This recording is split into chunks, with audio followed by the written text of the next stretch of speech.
Favorite Barca player of all time? Messi.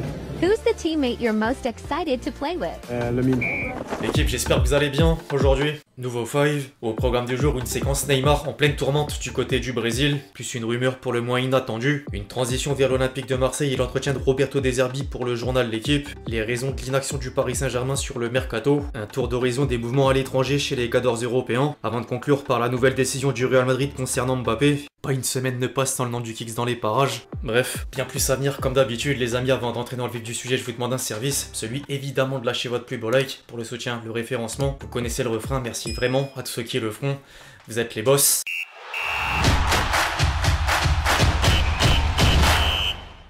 Le retour de Neymar à Santos est un peu en train de virer au cauchemar. Au cours de la nuit de mercredi à jeudi, le club en noir et blanc s'est incliné devant l'USC International. Une 9ème défaite en 15 matchs de championnat du Brésil, synonyme de chute dans la zone de relégation au classement. Ironie du sort, le Ney aura célébré un but refusé avant d'avoir une altercation avec un supporter au coup de sifflet final.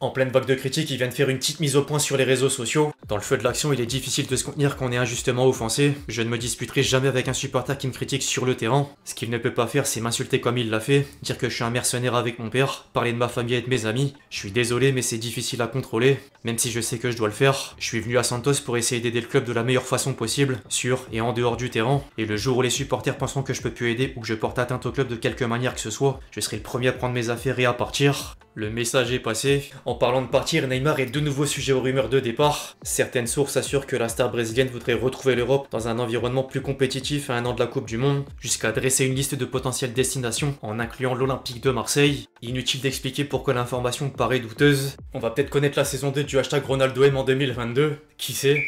Plus sérieusement, en dehors de la rumeur Neymar, l'OM continue de préparer la saison 2025-2026. Roberto De Zerbi s'est justement confié dans les colonnes de l'équipe pour tirer un premier bilan du mercato. L'entraîneur marseillais semble plutôt satisfait à l'instant T. Le mercato me plaît, d'abord car nous avons confirmé des joueurs très importants, Hojbjerg, Rabiot, Greenwood, Balerdi et d'autres qui avaient des possibilités comme Rowe, qui n'était pas titulaire mais important de garder. Ensuite car nous avons pris deux jeunes joueurs très forts, Igan Riley et André Gomes libres. Ce sont deux coups de Benassia et Medina, le joueur qu'il faut pour le Vélodrome. Et maintenant nous avons encore pas mal de choses à faire. Il tenait même à insister sur la réaction des cadres. Ils avaient des possibilités. Rabiot a eu des contacts et il s'est comporté comme un monsieur car il a même pas voulu les considérer. Hojbjerg et Balerdi aussi. Je sais pas s'ils se sont parlé pour décider tous ensemble mais ça m'a fait plaisir. Il m'a beaucoup surpris car les journalistes italiens l'ont décrit de manière très différente de ce que j'ai découvert. Humble, timide, réservé, travailleur. Il est passionné, il vit pour le foot. Je sais pas pourquoi en Italie ils l'ont vu comme ça. Sa mère aussi que j'ai rencontrée c'est une personne passionnée, sincère, de sentiments. Je connais aussi les frères. C'est une bonne famille et lui c'est un champion.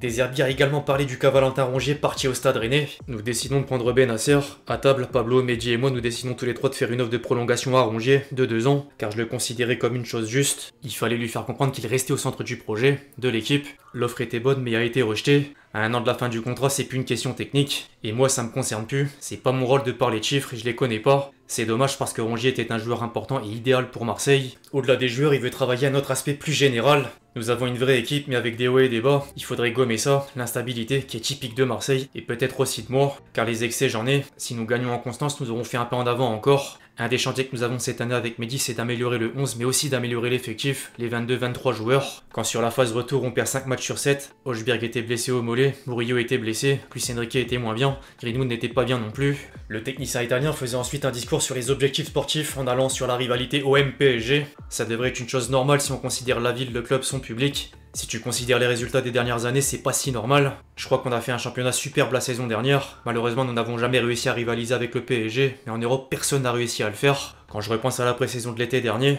Nous avions peu de joueurs, nous n'avions pas la structure club que Pablo et Mehdi sont en train de reconstruire. Nous faisons tout pour que la qualification à Ligue des Champions soit une normalité tous les ans. C'est pas simple car il y a Monaco, Lille, Lyon, Nice, Strasbourg cette année, Lens ou Brest avant. Mais c'est l'objectif. C'est pas tout, nous voulons rivaliser avec Paris mieux que la saison dernière. Je ne dis pas que le PSG est plus grand que l'OM, je dis qu'ils ont eu jusqu'à maintenant plus de force que l'OM. C'est pas moi qui le dis. Le Classico c'est Juve-Inter, sur 10 rencontres, 4 victoires de l'Inter, 5 de la Juve et un nul. Le classique PSG-OM sur 23 matchs, 19 victoires de Paris, 3 nuls et 1 victoire de l'OM. C'est pas un Classico. Après si vous voulez continuer à parler de Classico, parlez de Classico. Quand on joue contre le PSG, nous voulons gagner, nous voulons rivaliser. Mais la vérité, elle est là. Paris, la saison dernière, a été imbattable, ou presque. Et ce Paris, qui n'avait pas Kylian Mbappé, ni Lionel Messi, ni Neymar, était plus une équipe que celui d'avant. Sur ce plan, Luis Enrique a été extraordinaire. Enfin, De Zerbi tenait à répondre aux rumeurs de démission en cours d'exercice. C'était pas pour dire je m'en vais, au contraire, c'était une prise de responsabilité pour envoyer un signal à tout le monde, surtout aux joueurs, pour dire si nous ne réussissons pas à nous exprimer au Vélodrome, ça veut dire que j'arrive pas à vous faire réussir.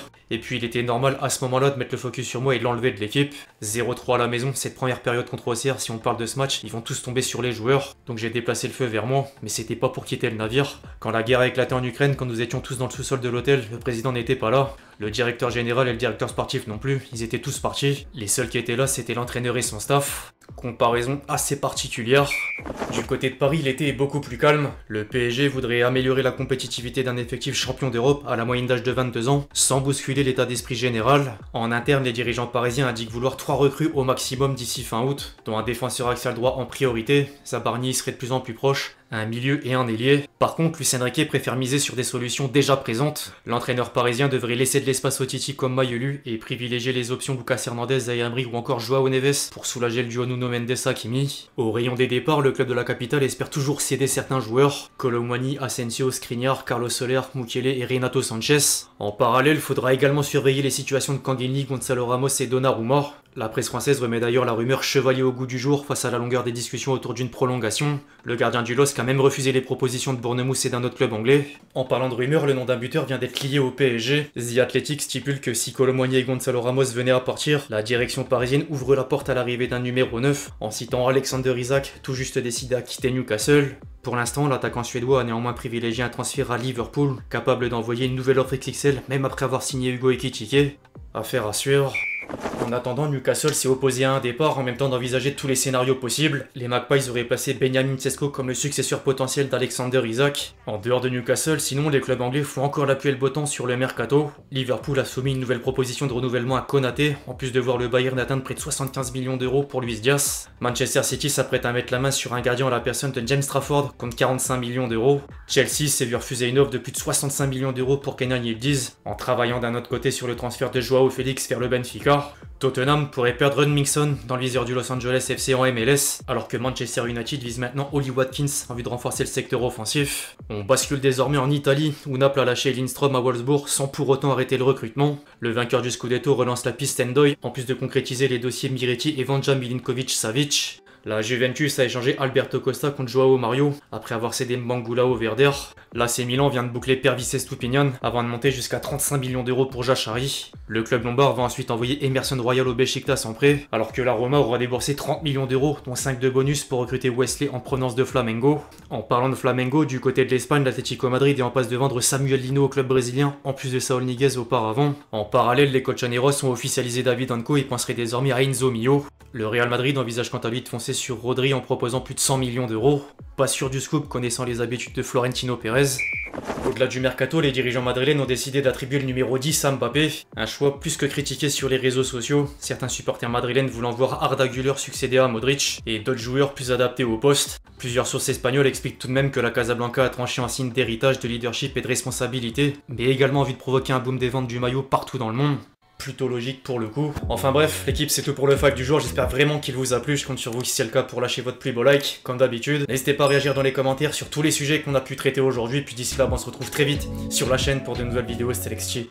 Ciao ciao.